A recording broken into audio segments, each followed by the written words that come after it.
Hello, I'm Fabian Kuya with Elbc Newsline. Today is Monday, March 9, 2026, and these are our top stories.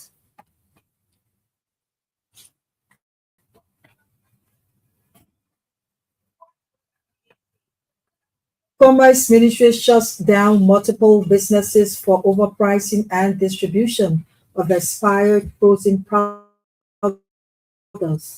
Government this strict adherence to labor laws and minimum wage regulations.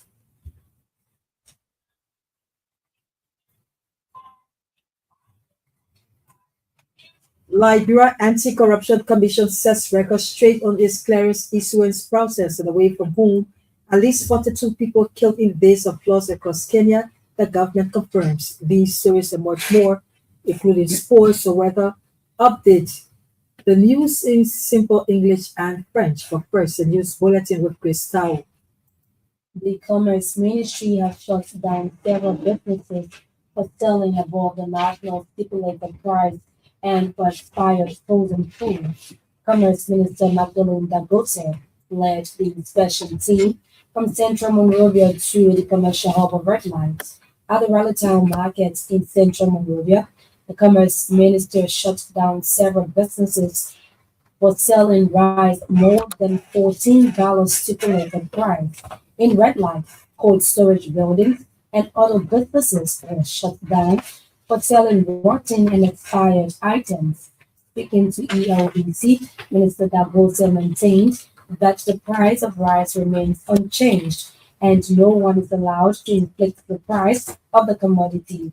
On the issue of rotten frozen foods, the Commerce Minister insisted a zero tolerance stance to expired food while recommitting the ministry to ensuring Liberia's market is safe and free from unwanted products. Labour Minister Councillor Kubukura is calling on companies and employers to uphold labour standards and comply with the country's minimum wage law. The call comes following investigation conducted by the Ministry of Labour after observing that some entities are paying below the minimum wage.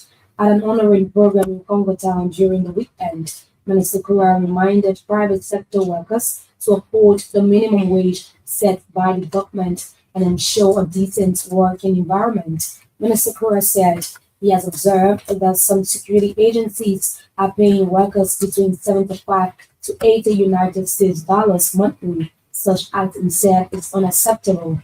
He spoke when the coalition of Sunny workers appreciated him for numerous reforms being carried out at the labor sector. The labor minister warned subcontracting firms taking contracts from concession companies to be ready to provide the needed benefits for the workers.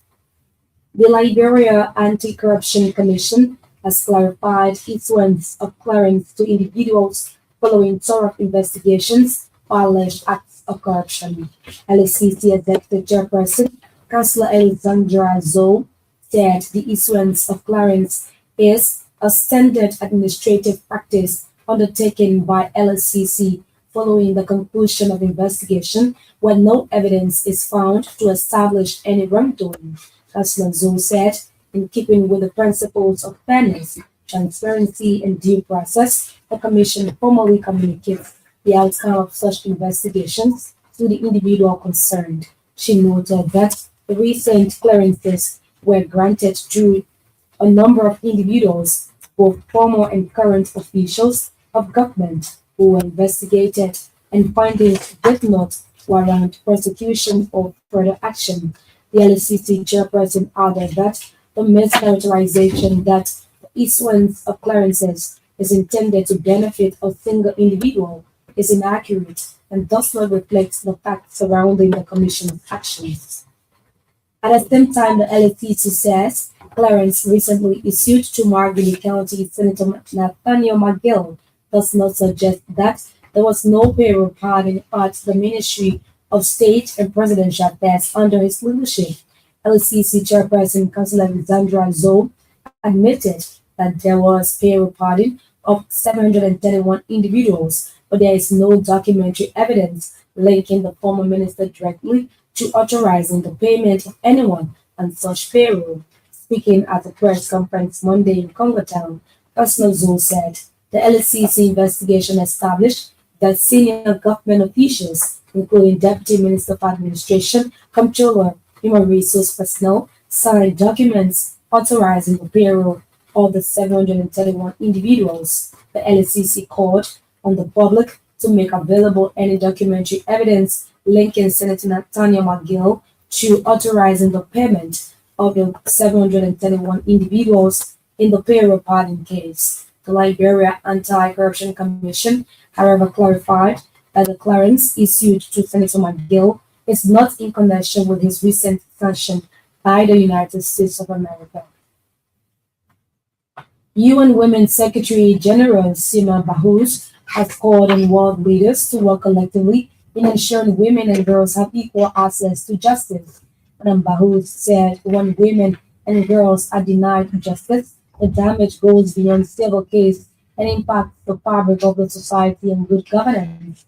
The UN Women's Secretary General further urged global leaders to combat the systemic failure and backlash against women's rights by strengthening justice systems, ending impunity, and repealing discriminatory laws. Speaking during the opening of the Commission on the Status of Women conference in New York, Madam Bahous noted that a justice system that fails half of its population cannot claim to hold justice. Meanwhile, the UN Women's Secretary General has called for dialogue and diplomacy in the Middle East and beyond. Several women of District 9, Nimba County, have bestowed special honor on former President Ellen Johnson Sirleaf for her services. The team, led by the district representative Tawonwe, Monday said the honor is in observance of the International Women's Day and strides made by the former Liberian leader. Reading the group's official statement, Olivia Dunn stressed that Madam Sirleaf's leadership remains a powerful symbol of courage and possibility.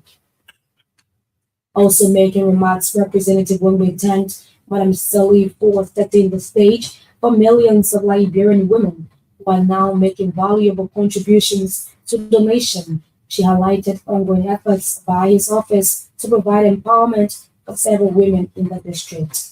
In response, former President Ellen Johnson Sirleaf thanked the women and Representative Wengbe for the honor. The former Liberian leader said her administration ensured women were given top positions in government, and Sirleaf also pledged a foundation's support to building the capacities of women in digital training that will prepare them for the job market. She also commended Representative Wengbe for several development he continues to undertake in the district, thereby calling on other lawmakers to emulate his good examples. Madam Sirleaf says there's now time for Liberian women to double up in their activities and contribute to the nation's growth. The Senate's Committee Chair on Defense, Intelligence, Security and Veteran Affairs, Senator Cyrus Momo, has stressed the Senate's commitment to strengthening the security architecture of the country. Speaking during a groundbreaking ceremony for the construction of a joint security structure in Painesville, Senator Cyrus said the construction of the facility represents a commitment to strengthening the presence of national security at the community level. He described the initiative as an investment in the stability, safety, and future of communities in the area. Also speaking, Representative Cecilia Cooper said the project, once completed, will provide a safer and stronger environment where residents will be secured in carrying out their activities. Representative Cooper emphasized that security is the foundation upon which development thrives. As such, her office will continue to buttress government's efforts in achieving such goals. The Liberia Drug Enforcement Agency deployed at the Liberian-Guinea border in Nimba County has arrested a Guinean national with a huge quantity of marijuana. Suspects identified as Solomon Fasu told the LDA during investigation that the consignment of marijuana is for personal consumption. In an interview, suspect Fasu, who is said to be a carpenter by profession, said he usually consumes the marijuana in order to work harder. He is pleading for mercy, saying he will find another way of energy instead of drugs. The Liberia National Tourism Authority, in partnership with Peace Corps Liberia, has installed a new permanent exhibition at the National Museum of Liberia. The exhibition honored the enduring contributions of Peace Corps volunteers who lived and worked in communities across Liberia since 1962. According to a release, the new installation also supports broader efforts to enhance cultural tourism and preserve Liberia's shared heritage. The exhibition visualizes timeline of Peace Corps Liberia, pictorial display of volunteers, and the communities who embraced them and artifacts and stories documenting decades of collaboration. Ghana's ambassador to Liberia, Bordering Amazon, has described the bilateral relations between Liberia and Ghana as historical and cultural. Ambassador Amazon called for the reactivation of the General Cooperation Agreement signed in June 2014 between the two nations. The GCA is intended to pave the way for the establishment of a permanent joint commission for cooperation. The Ghanaian envoy further stated that the PJCC is a framework for the promotion of common social economic programs. Speaking over the weekend at program marking the 69th Independence Day celebrations in Monrovia, Ambassador Amazon expressed optimism that Liberian authorities will expedite action on the agreements for signing. The Ghanaian ambassador said the MOUs, when signed, will also serve as catalysts to encourage citizens of Liberia and Ghana to increase their investment portfolios and explore other business opportunities in both countries. Ambassador Amazon reaffirmed Ghana's unwavering solidarity with Liberia and prayed that the bond between the two nations continue to flourish. Meanwhile, Deputy Foreign Minister Ethel Davis congratulated Ghana on the occasion marking the 69th independence, highlighting the historical significance and its role as a beacon of hope for Africa. Minister Davis acknowledged Ghana's leadership in peacekeeping and Liberia's experience in post-conflict recovery, emphasizing the importance of solidarity in overcoming challenges. She reaffirmed Liberia's commitment to strengthening the bonds of friendship and cooperation with Ghana, aiming to advance the prosperity of both nations.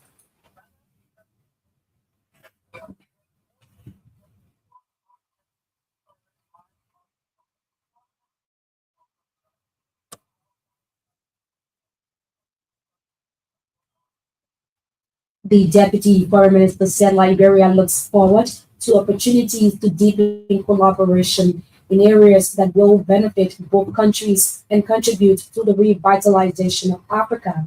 And Finance Minister Augustine Gafuan says the government of Liberia remains committed to supporting initiatives that strengthen domestic resource mobilization and sustainable urban development, serving as chief launcher of the Unlocking Land-Based Revenue Executive Training for African City Leaders and Planners. Minister Gafuan said land-based revenue systems are critical for municipalities to finance infrastructure projects and improve public service delivery. He noted that Liberia is updating its zoning framework to ensure better land use planning, improve urban management, and increase the capacity of cities to generate local revenue. The updated framework, according to Minister Gafuan, will help municipalities align development planning with revenue collection strategies. Minister Gafuan said countries are increasingly relying on efficient land management and property taxation systems to finance urban development and reduce dependence on external funding. He urged city leaders attending the training to apply the knowledge gained to improve land-based revenue systems, enhance transparency, and support sustainable economic growth across Africa. Chris Tao and the